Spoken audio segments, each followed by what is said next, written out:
Hi friends, welcome back to my channel. ഇന്ന് നമ്മൾ കാണാൻ പോകുന്നത് തേമ്പോ എന്ന സീരീസിൻ്റെ 12ാമത്തെ എപ്പിസോഡാണ്. എപ്പിസോഡിൻ്റെ സ്റ്റാർട്ടിങ് കാണിക്കുന്നത് പോയും മിങ്ങും ടേയും കൂടെ ആയിട്ട് മറ്റൊരു ഐഡോൾ ഗ്രൂപ്പിൻ്റെ ഒരു പുതിയ സോങ് റിലീസ് ചെയ്യാൻ പോകുന്നുണ്ട്. അപ്പോൾ അതിൻ്റെ കൊറിയോഗ്രാഫി ഇവർ ഡാൻസ് ചെയ്ത് കാണിക്കുന്നത് ഇവർ കാണുവാണ്. അങ്ങനെ അത് കണ്ടു കഴിയുമ്പോഴത്തേക്കും അതിൻ്റെ കൊറിയോഗ്രാഫർ വന്നിട്ട് ഇതാണ് നമ്മൾ ചെയ്ത കൊറിയോഗ്രാഫി എന്ന് പറയുന്നുണ്ട്. ആ സമയം പോയാണെങ്കിൽ ഓക്കെ, ഞങ്ങളിനി ഇതിനെപ്പറ്റി ഒരു MVയുടെ കോൺസെപ്റ്റ് ആലോചിക്കാമെന്ന് പറയുന്നുണ്ട്. അങ്ങനെ അതിനുശേഷം ടേയും പോയും കൂടെ ആയിട്ട് കോഫി വാങ്ങാനായിട്ട് ചെല്ലാണ്. ആ സമയം ടേ, എൻ്റെ കോഫിക്കുള്ള പൈസയും കൂടെ നീ കൊടുക്കത്തില്ലേ? പിന്നെ അതുപോലെ തന്നെ നീ നമ്മൾ അടിപൊളി ഡയറക്ടറല്ലേ, നിനക്ക് നല്ല നല്ല ഐഡിയാസൊക്കെ അല്ലേ വരുന്നതെന്ന് പറയുന്നുണ്ട്. ആ സമയം എനിക്ക് അത്രയ്ക്ക് ഐഡിയാസൊന്നും വരത്തില്ല, പിന്നെ ഞാൻ ഡയറക്ടറായി പ്രൊമോട്ടായെന്നൊക്കെ പറഞ്ഞിട്ട് കാര്യമില്ല, എനിക്കും കുറേ കടമൊക്കെ അടച്ച് തീർക്കാറുണ്ട്, എന്നാലും കുഴപ്പമില്ല, നിൻ്റെ കോഫിയുടെ പൈസ ഞാൻ കൊടുത്തോളാം എന്ന് പറഞ്ഞിട്ട് അവർ രണ്ട് കോഫി ഓർഡർ ചെയ്യുന്നുണ്ട്. ആ സമയം അങ്ങോട്ടേക്ക് നമ്മുടെ പോയിയുടെ എക്സായിട്ടുള്ള വന്നിട്ട് അതിൻ്റെ ക്യാഷ് ഞാൻ തരാമെന്ന് പറഞ്ഞിട്ട് അവിടെ വർക്ക് ചെയ്യുന്ന ഒരു ആളുടെ കയ്യിൽ ക്യാഷ് കൊടുക്കുന്നുണ്ട്. ആ സമയം പെട്ടെന്ന് ഏണിനെ കാണുമ്പോൾ പോയാണെങ്കിൽ ഷോക്കാവുന്നുണ്ട്.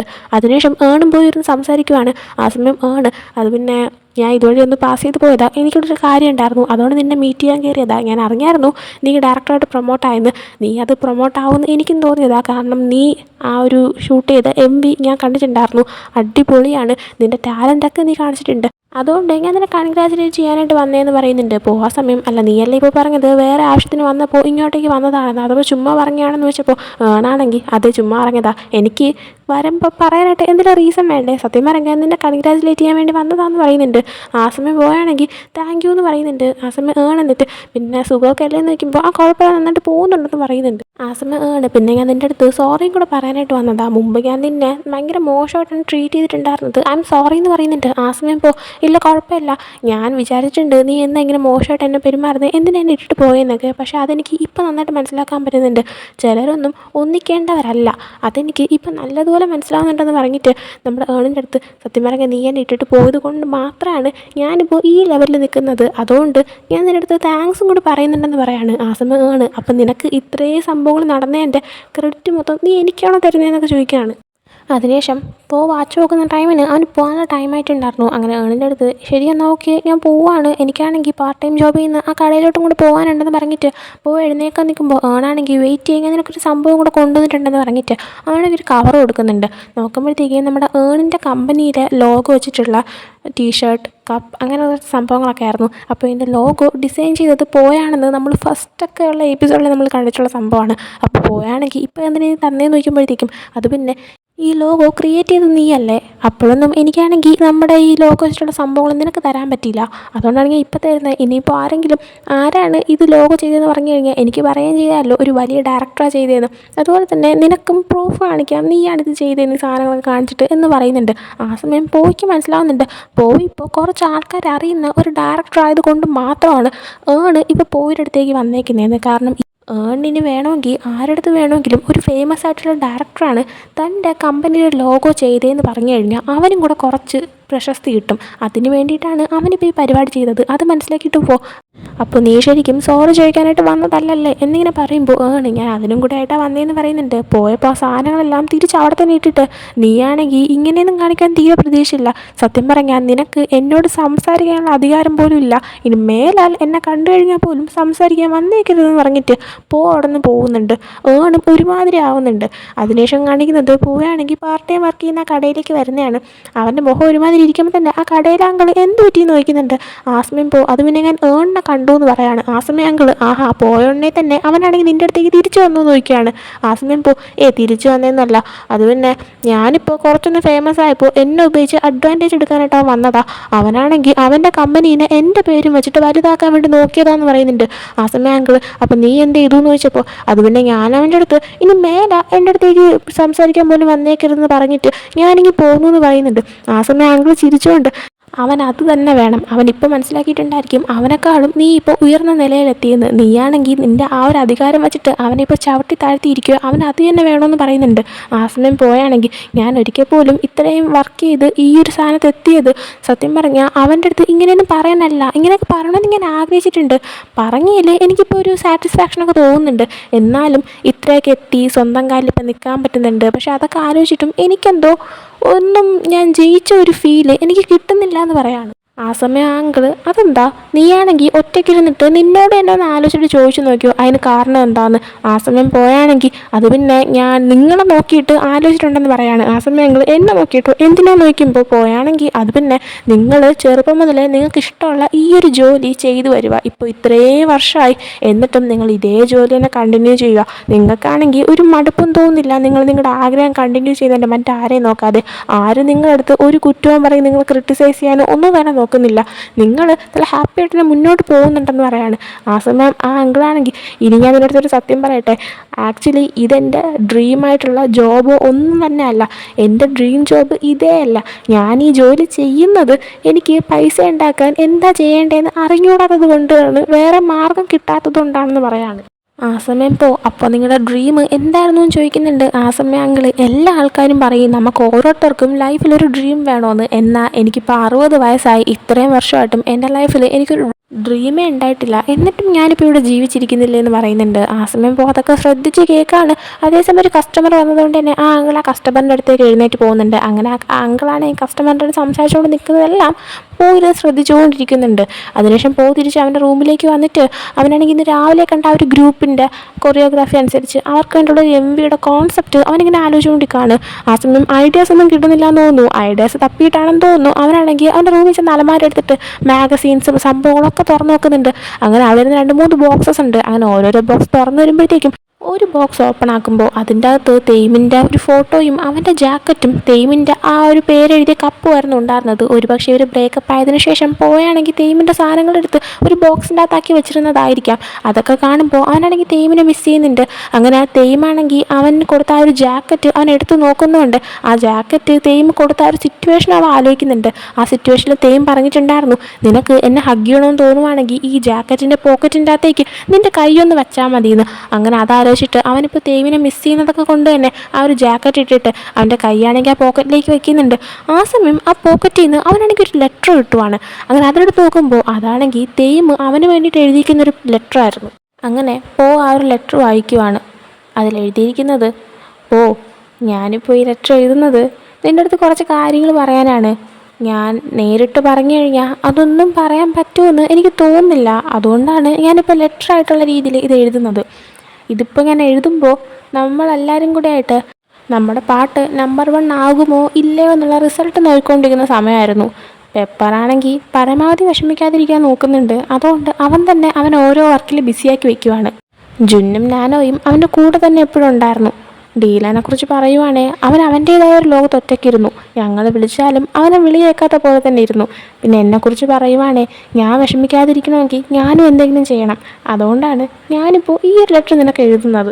ഞങ്ങളുടെ സോങ് എങ്ങാനും ഫസ്റ്റ് വന്നു കഴിഞ്ഞാൽ അതെൻ്റെ ലൈഫിലുണ്ടാകുന്ന എൻ്റെ രണ്ടാമത്തെ ഒരു സക്സസ്സാണ്. എനിക്കാണെങ്കിൽ അധികം എക്സൈറ്റഡ് ആവാതെ എന്തിനും തയ്യാറായിട്ടിരിക്കണമെന്നാണ് ആഗ്രഹം. എന്നാൽ ഇപ്പോൾ കാര്യങ്ങളെല്ലാം ഓപ്പോസിറ്റായിട്ടാണുള്ളത്.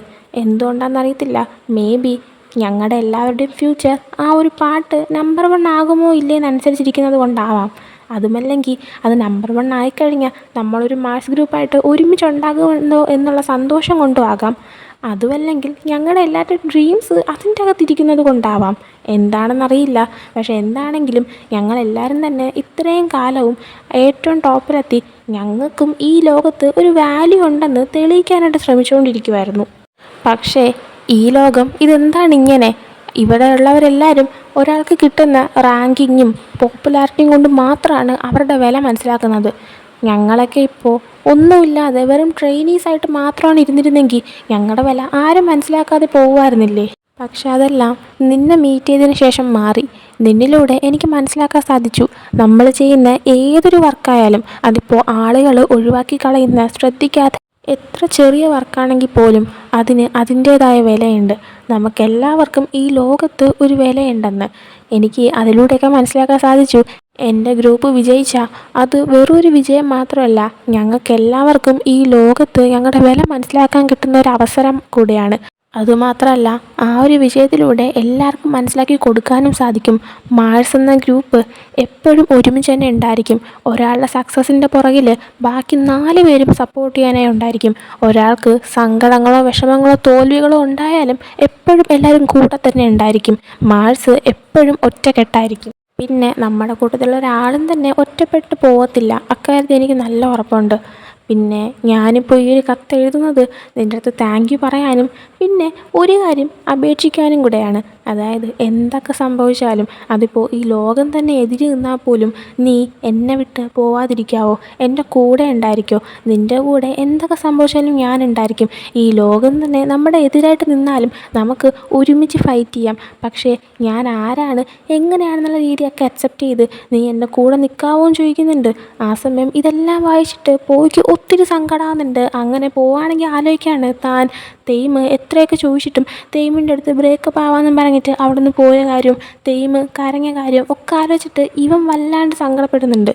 എന്നിട്ട് തെയ്യമിനെ കോൾ ചെയ്യുന്നുണ്ട്, എന്നാൽ കോള് പോകുന്നില്ല. അങ്ങനെ അവനുടനെ മിങ്ങിനെ കോൾ ചെയ്തിട്ട് തനിക്ക് തെയ്യമിൻ്റെ പുതിയ ഫോൺ നമ്പർ വേണമെന്ന് പറയാണ്. പിന്നീട് അവനാണെങ്കിൽ മിങ്ങിനെയും ടേയിനെയും പോയി മീറ്റ് ചെയ്യുന്നുണ്ട്. അങ്ങനെ ഫോൺ നമ്പർ കിട്ടുമോ എന്ന് വെച്ചപ്പോൾ ഇല്ല, ആക്ച്വലി നീ വിളിച്ചത് ഞങ്ങൾ വർക്ക് കഴിഞ്ഞ് ഇറങ്ങാൻ നിൽക്കുമ്പോഴാണ് എന്നിങ്ങനെ പറഞ്ഞിട്ട് ആ ഒരു സീൻ കാണിക്കുന്നുണ്ട്. അങ്ങനെ ഇവ രണ്ടിനും വർക്ക് കഴിഞ്ഞ് ഇറങ്ങാൻ നിൽക്കുന്ന ടൈമിനാണ് അവരെ വിളിക്കുന്നത്. അങ്ങനെ തെയ്യമിൻ്റെ പുതിയ നമ്പർ ഉണ്ടോ എന്ന് വെച്ചപ്പോൾ ഇല്ല എന്ന് പറയുന്നുണ്ട്. അപ്പോൾ തെയ്യമാണെങ്കിൽ അവിടെ കമ്പനിയിൽ റൂഫ് ടോപ്പിൽ എങ്ങാനും നിൽക്കുന്നുണ്ടോ ഒന്ന് ചെന്ന് നോക്കാവോ എന്നും പറയുന്നുണ്ട്. അങ്ങനെ ഇവർ ചെന്ന് നോക്കുമ്പോൾ തെയ്യം അങ്ങനെ ഉണ്ടായിരുന്നില്ല. അങ്ങനെ ഇവൻ പ്രസൻറ്റിലേക്ക് വരുമ്പോൾ അതുകൊണ്ട് അവൻ്റെ നമ്പർ നമുക്ക് കിട്ടിയതുമില്ല, അവനെ കാണാൻ പറ്റിയതുമില്ല. കമ്പനി ആക്ച്വലി ഗ്രൂപ്പിനെ മൊത്തത്തിൽ സെപ്പറേറ്റ് ചെയ്തുകൊണ്ട് തന്നെ തെയ്യം ഇപ്പോൾ എവിടെയാണ് താമസിക്കുന്നത്, അവൻ്റെ നമ്പർ എവിടെയാണ്, അവൻ എവിടെ വെച്ചാൽ പ്രാക്ടീസ് ചെയ്യുന്നത് ഞങ്ങൾക്കൊന്നും അറിയത്തില്ല എന്ന് പറയുന്നുണ്ട്. ആ സമയം ആണെങ്കിൽ മിങ്ങിനൊരു പക്ഷേ നിന്നെ ഹെൽപ്പ് ചെയ്യാൻ പറ്റത്തില്ലായിരിക്കും, പക്ഷേ എനിക്ക് പറ്റും, ഞാൻ സ്മാർട്ടല്ലേ, ഞാൻ തെയ്യമിൻ്റെ ഫോൺ നമ്പർ ചോദിച്ചിട്ടുണ്ടെന്ന് പറയാണ്. ആ സമയം ആരെടുത്താണ് ചോദിച്ചതെന്ന് പറഞ്ഞപ്പോൾ മിക്കിൻ്റെ അടുത്താണ് ചോദിച്ചതെന്ന് പറയാണ്. കറക്റ്റ് അപ്പം അങ്ങോട്ടേക്ക് മിക്ക് വരുന്നുണ്ട്. അങ്ങനെ മിങ്ങും ചെയ്യും അവിടെ നിന്ന് പോവുകയാണ്. മിക്കും പോയും സംസാരിക്കുന്നുണ്ട്. മിക്കപ്പോൾ തെയ്യമിൻ്റെ നമ്പർ നിനക്ക് എന്തിനാണെന്ന് ചോദിച്ചപ്പോൾ അത് പിന്നെ അവൻ്റെ അടുത്ത് ഇമ്പോർട്ടൻ്റ് ആയിട്ടുള്ളൊരു കാര്യം എനിക്ക് പറയാനുണ്ടെന്ന് പറയുകയാണ്. അത് നീ എന്നോട് പറഞ്ഞോ എന്ന് മിക്ക് പറയുമ്പോൾ അല്ല, അത് ഞാൻ അവനോട് തന്നെ നേരിട്ട് പറഞ്ഞോളാം എന്ന് പറയുന്നുണ്ട്. ആ സമയം മിക്ക് അത്രയ്ക്ക് വലിയ കാര്യം എന്താണെന്ന് ചോദിച്ചപ്പോൾ അത് പിന്നെ എനിക്ക് അവൻ്റെ അടുത്ത് ഒരു കാര്യത്തിൽ സോറി പറയാനുണ്ടെന്ന് പറയാണ്. ആ സമയം മിക്ക് ആ സോറി ഞാൻ പറഞ്ഞോളാം എന്ന് പറഞ്ഞിട്ട് അവിടെ നിന്ന് എഴുന്നേറ്റ് പോകാൻ തുടങ്ങാണ്. അപ്പോൾ മിക്കിൻ്റെ അടുത്ത് ശരിക്കും മാഴ്സ് ഗ്രൂപ്പ് ഒരുമിച്ച് നിൽക്കേണ്ടതല്ലേ എന്ന് പറയാണ്. അത് കേട്ടിട്ട് മിക്കാണെങ്കിൽ പക്ഷേ അതൊക്കെ മുമ്പായിരുന്നു, ഇപ്പോൾ അങ്ങനെയൊന്നും ഇല്ല. CEO അവർക്കെല്ലാവർക്കും എന്താണോ വേണ്ടത്, അവരാഗ്രഹിച്ചത് എന്താണോ അത് അവർക്ക് കൊടുത്തു കഴിഞ്ഞു. അതുകൊണ്ട് നീ ഇനി അക്കാര്യത്തിൽ ഇടപെടണ്ടെന്ന് പറയുന്നുണ്ട്. ആ സമയം പോയാണെങ്കിൽ പക്ഷേ നമ്മളെല്ലാവരും തന്നെ ലൈഫിൽ സന്തോഷത്തിന് വേണ്ടി പോവും, അതൊക്കെ ശരിയാണ്. എന്നാലും നമ്മൾ പോകുന്ന ടൈമിന് ചില കാര്യങ്ങൾ നമുക്ക് മാറ്റം വരുത്തണമെന്നൊക്കെ ആഗ്രഹം ഉണ്ടാവും. അപ്പോൾ അതിനായിട്ട് ഒരു അവസരം കൊടുക്കണ്ടേ എന്ന് പറയുന്നുണ്ട്. മിക്കപ്പോൾ നീ എന്താ ഉദ്ദേശിക്കുന്നത്, കമ്പനി എടുത്ത തീരുമാനങ്ങളൊന്നും നിനക്ക് ഇഷ്ടപ്പെട്ടില്ലെന്നാണോ, അപ്പോൾ നിന്നെ ഡയറക്ടർ പോസ്റ്റിലേക്ക് മാറ്റിയത് നിനക്ക് ഇഷ്ടപ്പെട്ടില്ലേ എന്ന് വെച്ചപ്പോൾ പോയാണെങ്കിൽ എനിക്ക് മുമ്പ് ഇഷ്ടമായിരുന്നു, ഞാൻ ആഗ്രഹിച്ചിരുന്നു, എന്നാൽ ഞാനിപ്പോൾ അതിനൊട്ടും ആഗ്രഹിക്കുന്നില്ല. എനിക്കിപ്പോൾ ഒന്നേ ഉള്ളൂ, തെയ്യമിൻ്റെ നമ്പർ വേണം, അവനെ കണ്ട് സംസാരിക്കണം, ഒന്ന് ഹെൽപ്പ് ചെയ്തുകൂടെ പ്ലീസ് എന്ന് ചോദിക്കുന്നുണ്ട്. അങ്ങനെ മിക്കാണെങ്കിൽ ഓക്കെ, നാളെ നീ കമ്പനിയിലോട്ട് വാ, നീയും തെയ്യവും യൂഷ്വലി എവിടെയാണോ മീറ്റ് ചെയ്തുകൊണ്ടിരുന്നത് അവിടെ വെച്ച് നിങ്ങൾ മീറ്റ് ചെയ്ത് കാര്യങ്ങളൊക്കെ സംസാരിക്കാൻ പറഞ്ഞിട്ട് പോവുകയാണ്. അങ്ങനെ അതിനുശേഷം അടുത്ത ദിവസം പോവുകയാണെങ്കിൽ കമ്പനിയിലേക്ക് വന്നിട്ട് റൂഫ് ടോപ്പിൽ വെയിറ്റ് ചെയ്ത് നിൽക്കുകയാണ്. എന്നാൽ തെയ്യമിന് പകരം വന്നത് CEO ആയിരുന്നു. CEO വന്നിട്ട് ഓഹോ, അപ്പോൾ നിങ്ങൾ നോർമലി മീറ്റ് ചെയ്യുന്നത് ഇവിടെയാണല്ലേ, ഇവിടെ നല്ല ശാന്തതയാണല്ലോ, മിക്ക് പറഞ്ഞു നിനക്ക് കമ്പനിയുടെ റൂൾസ് ഒന്നും തീരെ ഇഷ്ടപ്പെട്ടില്ല എന്ന്, എന്താ കാര്യം എന്ന് ചോദിക്കുകയാണ്. ആ സമയം അത് പിന്നെ മാഴ്സ് ഇപ്പോൾ പഴയതുപോലെ അല്ല, മാഴ്സ് എങ്ങനെയായിരിക്കും ഉണ്ടായിരുന്നെന്ന് പറഞ്ഞത് അതുപോലെ അല്ല ഇപ്പോൾ അവരുള്ളത്, നിങ്ങൾ എന്താണോ പറഞ്ഞത് നേരെ തിരിച്ചാണ് നടക്കുന്നതെന്ന് പറയുന്നുണ്ട്. ആ സമയം CEO ഒരു പക്ഷേ നീയാണെങ്കിൽ അത് മനസ്സിലാക്കുന്ന രീതി വേറെ ആയിരിക്കും എന്ന് പറയുന്നുണ്ട്. പോയപ്പോൾ നിങ്ങൾ മനസ്സിലാക്കുന്ന രീതിയും വേറെയാണെന്ന് പറയാണ്. CEO അപ്പോൾ എങ്ങനെയാണെങ്കിലും മാഴ്സ് ഈ കമ്പനിയുടെ ഗ്രൂപ്പാണ്, ആ ഗ്രൂപ്പിലുള്ള എല്ലാവരും ഈ കമ്പനിയുടെ റൂൾസ് മനസ്സിലാക്കിയിരിക്കണം. ആ റൂൾസിനെ പറ്റി അറിയാത്തവർ ഈ കമ്പനിയിൽ ജോയിൻ ചെയ്യാനും ട്രെയിനികളായിട്ടിരിക്കാനും വരരുത്. കണ്ടിട്ട് നിനക്ക് ഇവിടെ ഒരു ഡയറക്ടറായിട്ടിരിക്കാൻ താല്പര്യമില്ലാന്ന് തോന്നുന്നു, അതുപോലെ മാഴ്സിനും തെയ്യമിനും പ്രശ്നം ഉണ്ടാക്കുന്ന ഒരാളെ ഈ കമ്പനിയിൽ വെച്ചുകൊണ്ടിരിക്കാൻ ഞങ്ങൾക്കും താല്പര്യമില്ല എന്ന് പറഞ്ഞിട്ട് അവൻ്റെ ഐഡൻറ്റി കാർഡ് അഴിച്ചു കൊടുക്കാനായിട്ട് പറയുന്നുണ്ട്.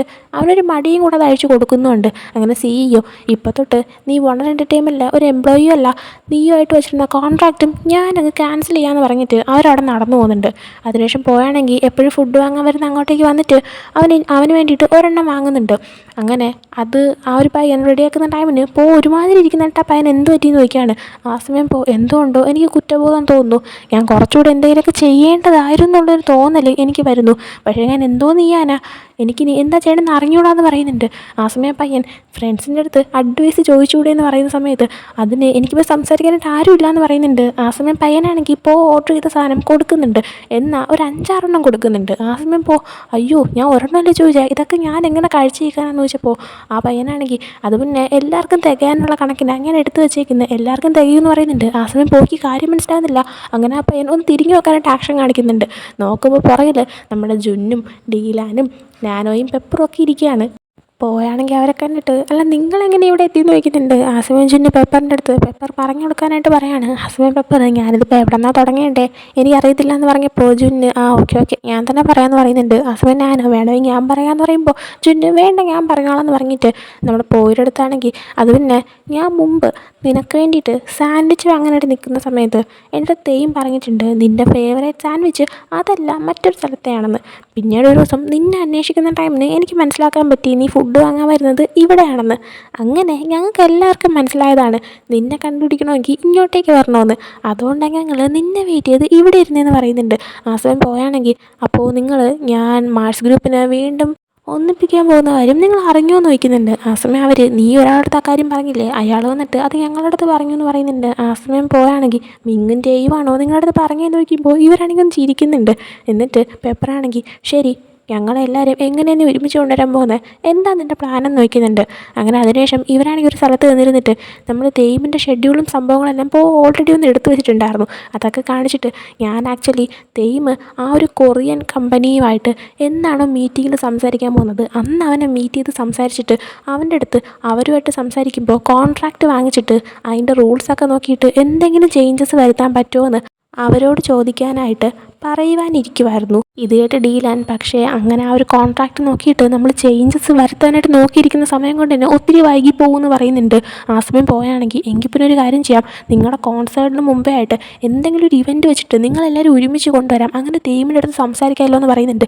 ജുന്നപ്പോൾ നടക്കത്തില്ല, എന്തൊക്കെ സംഭവിച്ചാലും കമ്പനി കോൺസേർട്ടിന് മുന്നേ ഞങ്ങളെയും അവനെയും വെച്ച് മീറ്റ് ചെയ്യാൻ സമ്മതിക്കത്തില്ല എന്ന് പറയുന്നുണ്ട്. ആ സമയം ഞാനാണെങ്കിൽ ഇപ്പം കൂടെ തേമിൻ്റെ എല്ലാ ഷെഡ്യൂളും അവർ ആരെയും കാണിക്കാതെ വെച്ചേക്കുന്നതെന്ന് പറയുമ്പോൾ ജുന്നാണെങ്കിൽ കോൺസേർട്ടിൽ വെച്ചിട്ട് നമ്മുടെ പ്ലാൻ എന്തെങ്കിലും ഉണ്ടെങ്കിൽ അത് സക്സസ് ആക്കാൻ ഞങ്ങൾ അതിൻ്റെ രീതികൾ ചെയ്തോളാം എന്ന് പറയുന്നുണ്ട്. പോയപ്പോൾ അത് വേണ്ട, കോൺസേർട്ടിൽ വെച്ചിട്ടാണ് നിങ്ങൾ എന്തെങ്കിലും ചെയ്യാൻ പോകുന്നതെങ്കിൽ അത് കമ്പനിക്കും നിങ്ങൾക്കും പ്രശ്നം ഉണ്ടാകും, പിന്നെ കമ്പനിയാണെങ്കിൽ നിങ്ങൾക്കെതിരെ എന്തെങ്കിലും ആക്ഷൻ എടുക്കാൻ ചാൻസ് ഉണ്ടെന്ന് പറയാണ്. ആ സമയം ഞാൻ ആക്ഷൻ എടുക്കട്ടെ, എടുത്താൽ ഇപ്പം ഞങ്ങൾക്ക് എന്താണെന്നൊക്കെ ചോദിച്ചിട്ട് ഇനി ഇരിക്കുന്നുണ്ട്. ആ സമയം ഞാനാണെങ്കിൽ അവനെ മൈൻഡാക്കണ്ട, അവൻ എന്തൊക്കെയോ വിളിച്ച് പറയുക എന്നിങ്ങനെ പറയുമ്പോൾ ജുന്നാണെങ്കിൽ പോരടുത്ത് നിനക്ക് ഒരു ഐഡിയയും കിട്ടുന്നില്ലേന്ന് ചോദിക്കുന്നുണ്ട്. ആ സമയം ആക്ച്വലി ഐഡിയ ഉണ്ട്, പക്ഷേ ബാക്ക് സ്റ്റേജിൽ വെച്ചിട്ട് ഹെൽപ്പ് ചെയ്യാനായിട്ട് ആരെങ്കിലും വേണ്ടി വരും. പക്ഷേ ഞാനിപ്പോൾ ആ ഒരു കമ്പനിയിൽ ഒരു എംപ്ലോയി അല്ലാത്തതുകൊണ്ട് തന്നെ അങ്ങനെ ഒരാളെ നിർത്തി ഹെൽപ്പ് ചോദിക്കാൻ പാടല്ലേ എന്ന് പറയുന്നുണ്ട്. ആ സമയം ചുന്ന് പാടോ, ഇപ്പോഴാണ് നിനക്കത് ഈസി ആയത്, നിനക്കിനി ഈസി ആയിട്ട് അതിലോട്ട് കയറാമല്ലോ എന്ന് പറയുന്നുണ്ട്. ആ സമയം പോക്കി കാര്യം മനസ്സിലാകുന്നില്ല. ഞാനോ കാരണം നീ ഇപ്പോൾ അവിടുത്തെ ഒരു എംപ്ലോയി അല്ല, അതുകൊണ്ട് നീ എന്തെങ്കിലും മിസ്റ്റേക്ക് വരുത്തി വെച്ചാലും അവിടെയുള്ള ആർക്കും നിന്നെ വിളിച്ച് വരുത്തി വഴക്ക് പറയാനുള്ള അധികാരവും ഇല്ല എന്ന് പറഞ്ഞിട്ട് ഒരു ഐഡൻറ്റിറ്റി കാർഡ് കൊടുക്കുന്നുണ്ട്. ഈ ഐഡൻറ്റിറ്റി എന്ന് പറയുമ്പോഴത്തേക്കും കോൺസേർട്ട് വരുന്ന ടൈമിൽ ബാക്ക് സ്റ്റേജിലൊക്കെ വർക്ക് ചെയ്യാനായിട്ട് ഒത്തിരി ആൾക്കാരുടെ ആവശ്യമുണ്ടല്ലോ, അപ്പോൾ അതിലുള്ള ഒരാളുടെ ഐഡൻറ്റിറ്റി കാർഡാണ്. അപ്പോൾ ബാക്ക് സ്റ്റേജിൽ വർക്ക് ചെയ്യാനായിട്ടുള്ള ഒരു അവസരം കിട്ടിക്കഴിഞ്ഞാൽ അവർക്ക് അവിടെ കൂടെ എന്ത് വേണം ചെയ്യണം, അവർ ഫുള്ള് ഫ്രീലി ആയിട്ട് നടക്കാം. അപ്പോൾ അതിനൊരു ഐഡൻറ്റിറ്റി കാർഡ് ഇപ്പോൾ അവന് കൊടുക്കുന്നുണ്ട്. പോക്കിയപ്പോൾ അതിശയമാണ് ഇതെങ്ങനെ ഇപ്പോൾ തനിക്ക് കിട്ടുന്നുണ്ടെന്ന്. ആ സമയം പെപ്പറാണെങ്കിൽ ആക്ച്വലി മിക്കിനെ കണ്ടു കഴിഞ്ഞാൽ അവൻ ഒന്നിനും കൊള്ളത്തില്ല എന്ന് തോന്നും, എന്നാൽ അവനാണെങ്കിൽ നമ്മുടെ കൂടെ ഉണ്ടെന്ന് പറയാണ്. ആ സമയം ചുന്നും അതെ, അവനെ കാണുമ്പോൾ അവനാണെങ്കിൽ സിഇഒനെ സപ്പോർട്ട് ചെയ്യാനുള്ളൊരാളായിട്ടേ തോന്നത്തുള്ളൂ, എന്നാൽ ആക്ച്വലി എപ്പോഴും മിക്ക് ഞങ്ങളുടെ കൂടെ തന്നെ ഉണ്ടായിരുന്നു എന്ന് പറയാണ്. അതായത് മിക്കിൻ്റെ ഒരു പ്ലാനായിരുന്നു നമ്മുടെ പോയിനെ ഇതുപോലെ ബാക്ക് സ്റ്റേജ് വഴി കയറ്റാമെന്ന്. മിക്കിന് ആദ്യമേ അതായത് നീ തേമിനെ ഈ ഒരു ഗ്രൂപ്പിലേക്ക് തിരിച്ചു കൊണ്ടുവരാൻ നോക്കുന്ന ടൈം തൊട്ടേ നീയാണിത് ചെയ്യുന്നതെന്ന് അറിയാമായിരുന്നു, എന്നാലും മിക്ക് മിണ്ടാതെ നിന്ന് തന്നത് തന്നെയാണ്. അവനാണെങ്കിൽ എല്ലാ കാര്യങ്ങളും മനസ്സിലാക്കിക്കൊണ്ട് തന്നെയാണ് നിന്നത്. നീ കഴിഞ്ഞ ദിവസം ചെന്നിട്ട് മിക്കിനെ മീറ്റ് ചെയ്ത് തേമിൻ്റെ നമ്പർ വേണം, സംസാരിക്കണം, ഗ്രൂപ്പിനെ ഒരുമിച്ച് കൊണ്ടുവരണം എന്നൊക്കെ പറഞ്ഞില്ലേ, അതൊക്കെ തന്നെ മിക്ക് എന്നെ വിളിച്ച് സംസാരിച്ച് ഞങ്ങൾ കൊണ്ടുവന്നൊരു പ്ലാനാണ് നിന്നെ ഇതുപോലെ ഫ്രീ ആയിട്ട് വിടാമെന്ന്. അപ്പോൾ പിന്നെ നിനക്ക് എന്ത് വേണം ചെയ്യാമല്ലോ എന്ന് പറയുന്നുണ്ട്. ആ സമയം അപ്പോൾ ഇതൊക്കെ ഒരു പ്ലാൻഡ് ആയിട്ടാണല്ലേ എന്നൊക്കെ പറയുന്നുണ്ട്. ആ സമയം അവർ അതേന്ന് പറയുന്നുണ്ട്. അതേസമയം പക്ഷേ തേമിൻ്റെ അടുത്ത് എങ്ങനെ സംസാരിക്കും, തേമാണെങ്കിൽ നമ്മുടെ അടുത്ത് നിന്ന് സെപ്പറേറ്റഡ് അല്ലേ, അവൻ വർക്ക് ചെയ്യുന്ന സെപ്പറേറ്റാണ്, പ്രാക്ടീസ് ചെയ്യുന്ന സെപ്പറേറ്റാണ്, പിന്നെ എപ്പോഴും സിഇഒ അവൻ്റെ കൂടെ ഉണ്ട്, അതുകൊണ്ട് ഒന്നും നടക്കത്തില്ല ഡീലാൻ പറയുന്നുണ്ട്. ആ സമയം പെപ്പർ എങ്കിൽ നമ്മൾ മിക്കുമായിട്ട് ഡിസ്കസ് ചെയ്തിട്ട് തെയ്മിനെ CEO അടുത്തുനിന്ന് മാറ്റാനായിട്ട് എന്തെങ്കിലും വഴി കണ്ടുപിടിക്കണമെന്ന് പറയുന്നുണ്ട്. ആ സമയം ജുന്ന് അങ്ങനെ ഒരു വഴി കണ്ടുപിടിക്കുന്നുണ്ടെങ്കിൽ അതിപ്പോൾ എങ്ങനെ സക്സസ് ആക്കുമെന്ന് പറയാണ്. ആ സമയം ഞാനോ അത് പിന്നെ ഒരു പ്ലാൻ ഉണ്ടാക്കിയിട്ട് നമുക്ക് തെയ്മിൻ്റെ അടുത്തും കൂടെ പറയാം. തെയ്യം അറിയാതിരുന്ന് കഴിഞ്ഞാൽ ചിലപ്പോൾ സക്സസ് നടക്കത്തില്ല എന്ന് പറയുന്നുണ്ട്. ജുന്ന ആ സമയം തെയ്മിനെ അറിയിക്കേണ്ട, ഇത്രയും നാളും അവൻ നമ്മളെല്ലാവരും ഒരുമിച്ച് കൊണ്ടുവരാൻ ഒറ്റയ്ക്ക് കിടന്ന് കഷ്ടപ്പെട്ടു. ഇനി നമുക്ക് അവനെ തിരിച്ചു കൊണ്ടുവരാനായിട്ട് ഒരുമിച്ച് നിൽക്കാം. അവനില്ലെന്ന് വിചാരിച്ച് നമ്മളെന്താ വീക്കാവാൻ പോകണോ? ഒരിക്കലുമില്ല. നമ്മൾ സ്ട്രോങ് ആയിട്ട് നിന്നിട്ട് അവനെ തിരിച്ചു കൊണ്ടുവരുമെന്ന് പറയുന്നുണ്ട്. അതിനുശേഷം പിന്നീട് തെയ്മിനെ സെപ്പറേറ്റ് കൊണ്ടുവന്നിട്ട് മ്യൂസിക് പ്രാക്ടീസ് ചെയ്യുന്നത് കാണിക്കുന്നുണ്ട്. തെയ്യം ഇപ്പോൾ പാട്ട് പാടുമ്പോൾ തെറ്റിപ്പോകുന്നുണ്ട്. അങ്ങനെ അവൻ്റെ അടുത്ത് ഒന്നുകൂടെ ട്രൈ ചെയ്യാൻ പറയുമ്പോൾ അവനാണെങ്കിൽ പോയിയുടെ കൂടെ ഉണ്ടായിരുന്ന ഹാപ്പി മൊമെൻറ്റ്സ് ഒക്കെ ആലോചിച്ചിട്ട് ഇപ്പോൾ താൻ പ്രാക്ടീസ് ചെയ്യുന്നത് അവിടെ നിന്ന് കാണുന്നുണ്ട് എന്നുള്ളൊരു ഇമാജിനറി കൊണ്ടുവന്നിട്ട് അവൻ നന്നായിട്ട് തന്നെ പാട്ട് പാടുന്നുണ്ട്. അതും കാണിച്ച് എപ്പിസോഡോടെ എൻഡ് ആവുന്നുണ്ട്. പിന്നെ ഈ ഒരു എപ്പിസോഡിൻ്റെ എൻഡിങ്ങിൽ മാർസ് ഡയറി എന്ന് പറഞ്ഞിട്ട് ഒരു പുതിയ സംഭവം വന്നിട്ടുണ്ട്. അത് ആക്ച്വലി ആ സീരീസിൻ്റെ എപ്പിസോഡ് സ്റ്റോറിയായിട്ട് കണക്റ്റഡ് അല്ല അത്രയ്ക്ക്. പിന്നെ ചെയ്യാമെന്ന് വിചാരിച്ചാലും ആ ഒരു ഭാഗം എന്തുകൊണ്ടോ എനിക്ക് സബ് ടൈറ്റിൽ കിട്ടുന്നില്ല. അത് തായ് ലാംഗ്വേജിൽ തന്നെ കിടക്കുവാണ്. സോ ആ ഒരു പാർട്ട് ഞാൻ വിടുന്നുണ്ട്. അങ്ങനെ ഇതും കാണിച്ച് ഈ ഒരു എപ്പിസോഡിൽ എൻഡ് ആവുകയാണ്. അപ്പോൾ ഈ ഒരു എപ്പിസോഡ് നിങ്ങൾക്ക് ഇഷ്ടപ്പെട്ടെങ്കിൽ ലൈക്ക് ചെയ്യുക, ഷെയർ, സബ്സ്ക്രൈബ് ചെയ്യുക. നെക്സ്റ്റ് എപ്പിസോഡ് ഫൈനൽ എപ്പിസോഡാണ്. അപ്പോൾ ആ ഒരു എപ്പിസോഡായിട്ട് വരുന്നവരെ ബൈ.